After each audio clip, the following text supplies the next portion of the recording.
But first, tonight, do you remember when Vice President Dick Cheney accidentally shot a guy in the face? You remember when that happened? I know we play a lot of archival news footage on this show. Usually we get international newsreels or network news footage from the time. We could do that, but I gotta say that this particular moment in American politics, when Vice President Dick Cheney shot a guy in the face, and we all found out about it through a really weird series of circumstances. It was so weird. It was so impossible to understand at the time that it happened that I feel like the best way to get a sense of what this was like when it unfolded at the time is actually to watch The Daily Show from the time.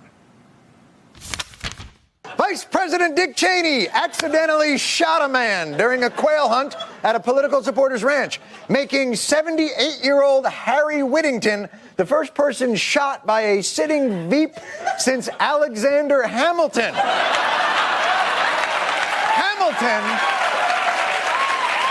Alexander Hamilton, of course, was shot in a duel with Aaron Burr over issues of honor, integrity, and political maneuvering. Whittington was mistaken for a bird.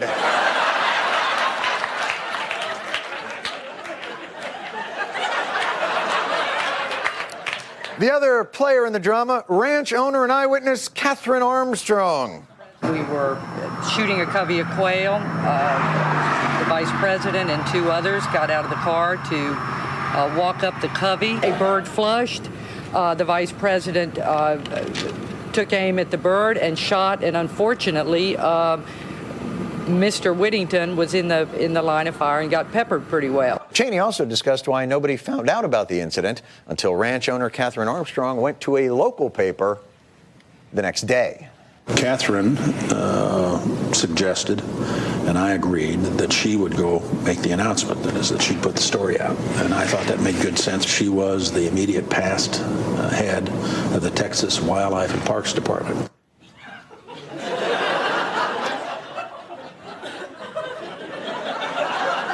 So she outranked you? Is that how the government works? Is it the hierarchy, basically president, ex-head of the Texas Wildlife Parks Department, vice president? We miss you, Jon Stewart. The man who Dick Cheney shot, for the record, he ended up okay. He's alive and kicking. He's in his early 90s now. To this day, I believe he still does have some pellets lodged beneath his skin. But the woman you saw in that Daily Show clip, the woman who outranks the Vice President of the United States, the woman who initially reported to her local paper that the Vice President had shot a guy in the face the previous day, Catherine Armstrong, it was her ranch, the Armstrong Ranch, where the shooting occurred. The Texas Observer calls the Armstrong Ranch, quote, hallowed ground for Republican politicians. The Armstrongs of Armstrong Ranch fame, they are this storied, well-connected family in Texas Republican politics. And you could see those connections in action years later, in 2014, when George W. Bush's nephew, George P. Bush, was elected to manage Texas's sprawling oil and gas resources. When George P. Bush was elected to that gig, he cleared house at his new office, and he decided when he was looking to hire that he would reach out to the Armstrong family from the ranch where Dick Cheney shot that guy when he was looking to find somebody to fill the top job at the state oil and gas agency. He ended up hiring the daughter of Catherine Armstrong, a young woman named Ann Idsel. And from there, Ms. Idsel ultimately got herself hired into Donald Trump's EPA in Washington, overseeing the environment of Texas and several other states. She became the head of EPA Region 6. And when she was appointed to that job, again, to the EPA, she waxed poetic at the time to the Texas Observer about all this climate change nonsense everybody's been talking about. She told the Texas Observer that there is still, quote, a lot of ongoing science. And she said that the climate has been changing since the dawn of time. Quote, I think it's possible that humans have some type of impact on climate change. I just don't know the extent of that.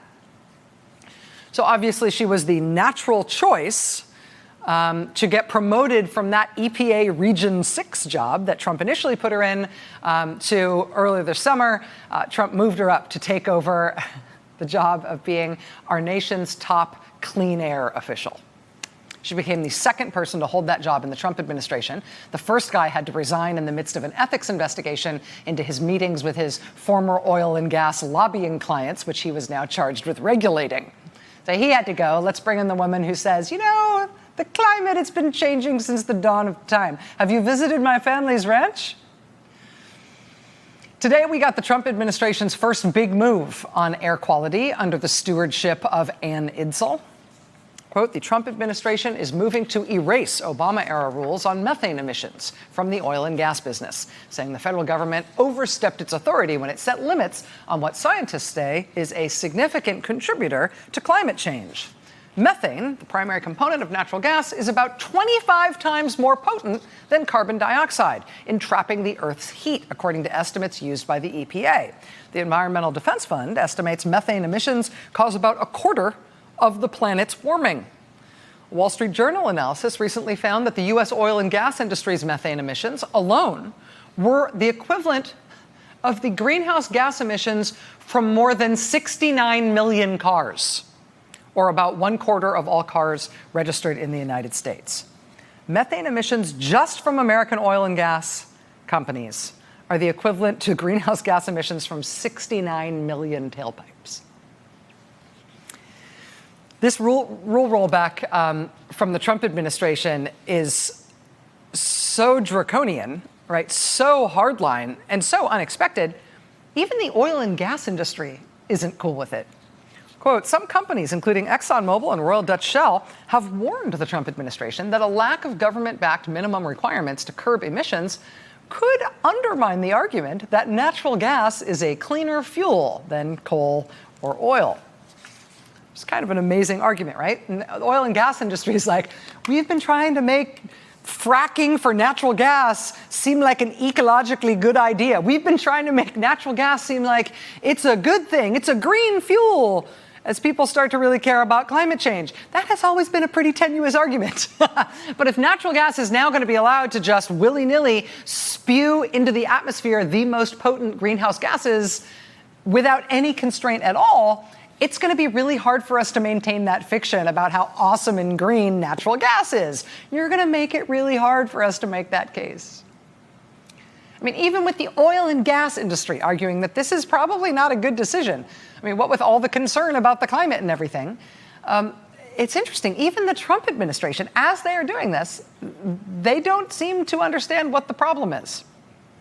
Ann Idsel, the heir to the Dick Cheney's favorite shooting ranch fortune, Ann Idsel, who remarkably is now our nation's top clean air official, thanks to the Trump administration's scrupulous hiring practices. Ann Idsel told the Wall Street Journal today, quote, I don't see that there's going to be some big climate concern here.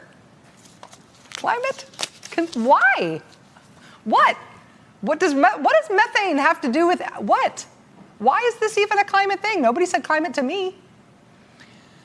And I mean, this rollback would be an unfortunate idea at any time, given what's going on in terms of climate change. I mean, even the oil and gas industry says so. But at this particular moment, like this week, really? I mean, literally this week, the Amazon rainforest, this giant natural mitigator of climate change, among other things, because of all the carbon it sucks out of the atmosphere. Right this second, the Amazon is literally on fire, having its worst year of fires in nearly a decade, causing a global freakout over the implications of those uncontrolled fires. While the world's largest tropical rainforest is ablaze in the Amazon, the Trump administration this week also moved to chop down the world's largest temperate rainforest. From the Washington Post, quote, President Trump has instructed Agriculture Secretary Sonny Perdue to exempt Alaska's 17 million acre Tongass National Forest from logging restrictions imposed nearly 20 years ago. The move would affect more than half of the world's largest intact temperate rainforest, opening it to potential logging and energy and mining projects. The Tongass is a massive stretch of southeastern Alaska, replete with old-growth spruce, hemlock, and cedar, rivers running with salmon, and dramatic fjords. But in addition to being massive and massively beautiful and the headwaters of more than 40% of the salmon in the western United States, the Tongass is also a massive buffer against climate change for the whole globe.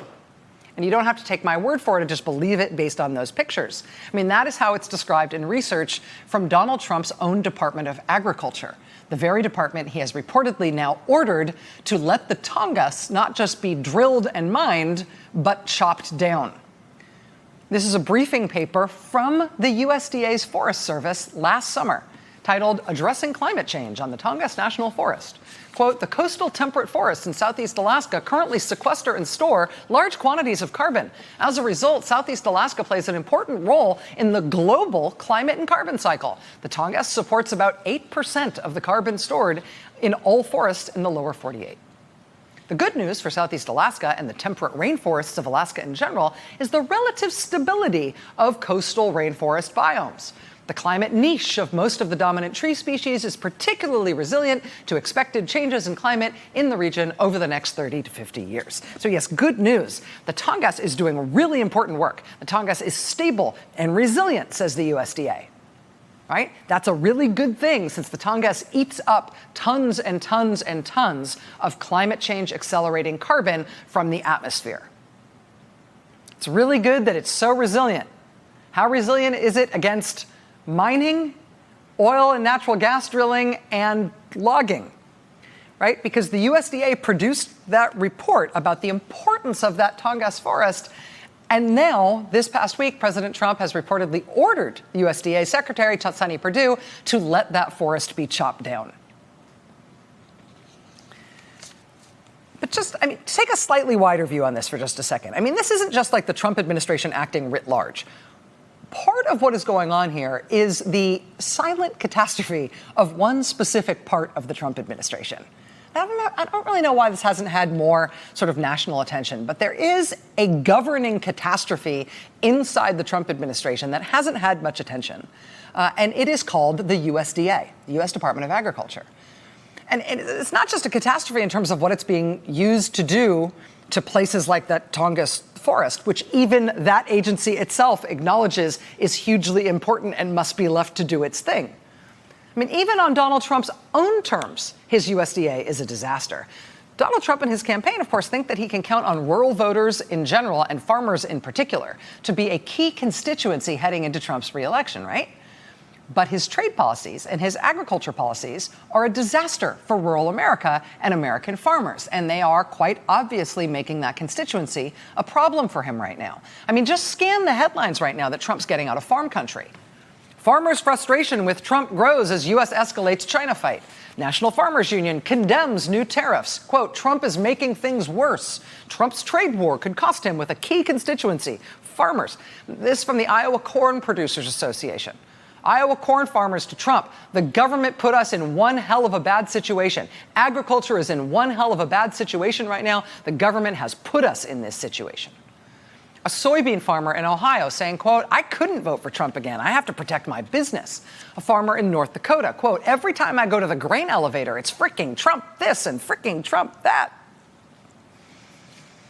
I mean, as for the president's solution to all the problems he has caused in rural America, all the problems he has caused for American farmers, his proposed solution has been to sort of go socialist on the issue, right? To actually directly pay farmers, give farmers billions of dollars in cash bailouts to make up for how badly the Trump administration's policies are hurting American agriculture. But the Trump administration is apparently having trouble pulling that off as well. NBC News reporting that tens of thousands of U.S. farmers still haven't gotten payouts they have been promised. The administration has had to pay out over $1 million in interest on the late payments, simply because they can't get it together to actually pay the farmers the way they said they would. One county director at a farm service agency in Missouri telling NBC, quote, we had farmers waiting at the door from 7 o'clock in the morning to 7 o'clock at night to get their payments. And they're not getting them. And so, amidst all of this, and this is a real problem for the president in terms of how he thinks of his political base, amid all of these sort of worsening headlines and this increasingly bad situation that the president has created for American farmers, the president recently dispatched his agriculture secretary, Sonny Perdue, to try to soothe some of these tensions that have been created with American farmers. Well, how'd that go? What do you call two farmers in a basement? I said, I don't know. What do you call him? He said a wine cellar.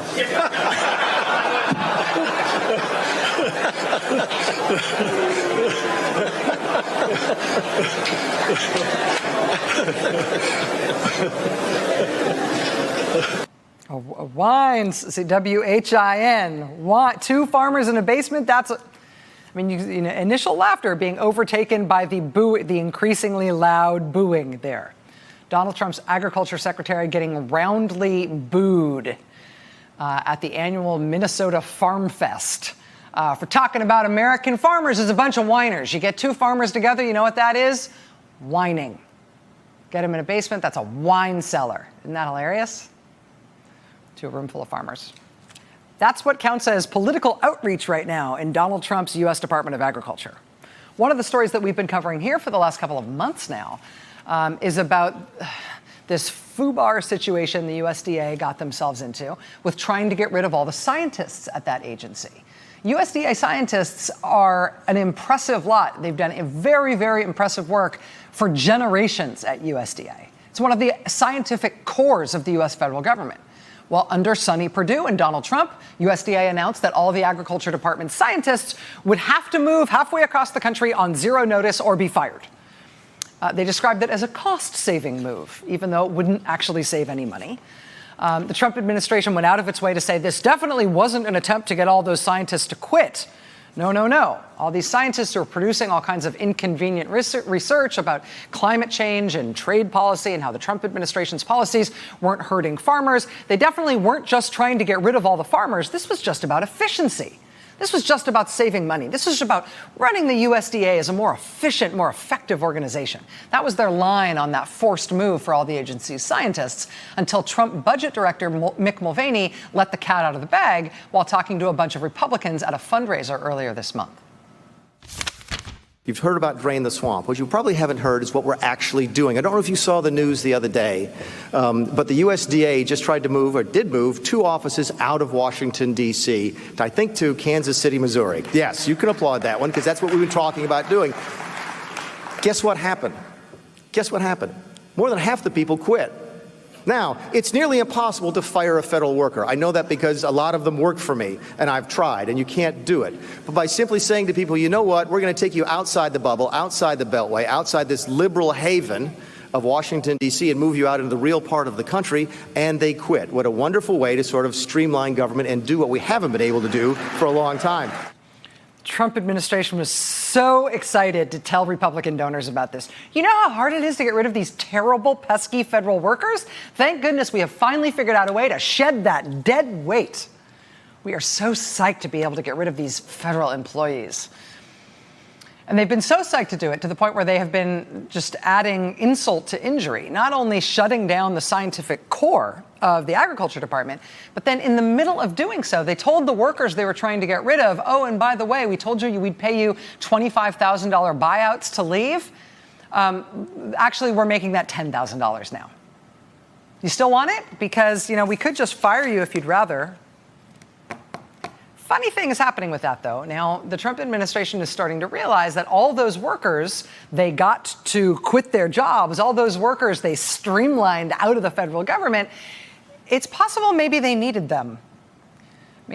Not that they could have seen it coming. Earlier this month, the Washington Post reported that, quote, the many departures also look likely to leave the USDA's research service unable to produce reports required by law, required by statute. For example, this fall, the research service is slated to update its estimates for the input costs needed to grow wheat in the United States. Congress uses these estimates to determine how to help farmers become more competitive with their counterparts overseas. But the entire existing team that produces such reports is either retiring or otherwise departing, because the Trump administration came up with this awesome way to streamline them out of their jobs and get rid of them. But now that means they're faced with having none of these highly qualified, experienced scientific workers that they need to do the work that this agency is required by statute to do and paid by Congress to do. And so what are they going to do now that they've gotten rid of all the workers? Well, we found out this week that the Trump administration is now scrambling, literally trying to rehire retired USDA employees, some of whom they just forced to quit in order to fill these sudden gaps in their workforce for these jobs they now realize were actually things they needed people to do. Come on back. Come on back part-time for half the pay? Apparently, there's still stuff that needs to be done around here. Apparently, these scientists who work for USDA were actually doing stuff. They weren't just dead weight, and getting rid of them didn't just make us more efficient. It made us unable to do the work of this agency, which we're required by law to do. So what the Trump administration is doing to the USDA is a catastrophe for the workers there and for the ability of that agency to do what it does. It's turning out to be a catastrophe for American farmers. But this latest thing that the president has apparently ordered USDA to do, to roll back these protections on this huge wilderness in Alaska, that isn't just going to have ramifications for the president or for this country. That could have ramifications globally. Hold that thought. Hey there, I'm Chris Hayes from MSNBC. Thanks for watching MSNBC on YouTube. If you want to keep up to date with the videos we're putting out, you can click subscribe just below me or click over on this list to see lots of other great videos.